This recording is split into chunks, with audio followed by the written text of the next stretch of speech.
obviously people are going to react kasi with everything that's been going on with like the typhoons, with the flood and everything, people are not seeing any improvement. So obviously, mali talaga.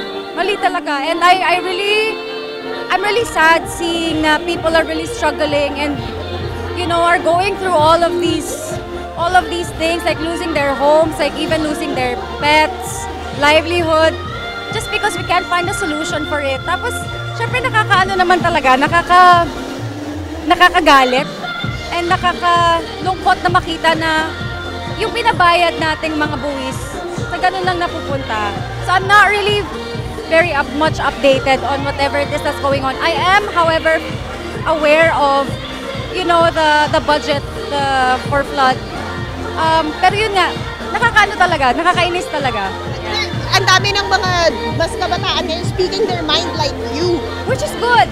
I think it really has to be like that. I mean, Chris naman is French and you know that. And the thing is, like, every time we talk about, like these kinds of topics na parang lagi niyang sinasabi na, in France, like people really speak their mind. If there's something that they don't agree with or there's something that they want fixed, nag-rally sila. I mean, it doesn't have to be as intense as that, but it just goes to show na when you're really standing up for yourself, people actually do something about it. And kasi at the end of the day, parang these people are public servants. The government really has to take care of their people because if you really think about it, we're paying taxes. We're actually paying them to help us or to make things better for us.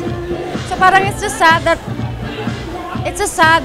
the funds are really being used for something else. Remember, kayo ni diba? The tax whiz. Yes. Yeah. Sa quiz mo. Yeah. I'm so napapagod na ako actually.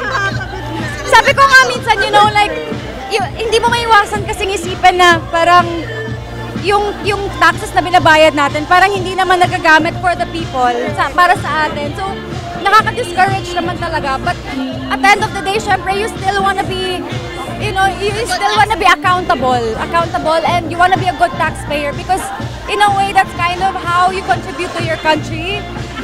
Pero kasi parang wala naman tayong magagawa if ganun talaga. I mean, we should. And it's good that people are speaking up. It's good that the new generation are speaking up.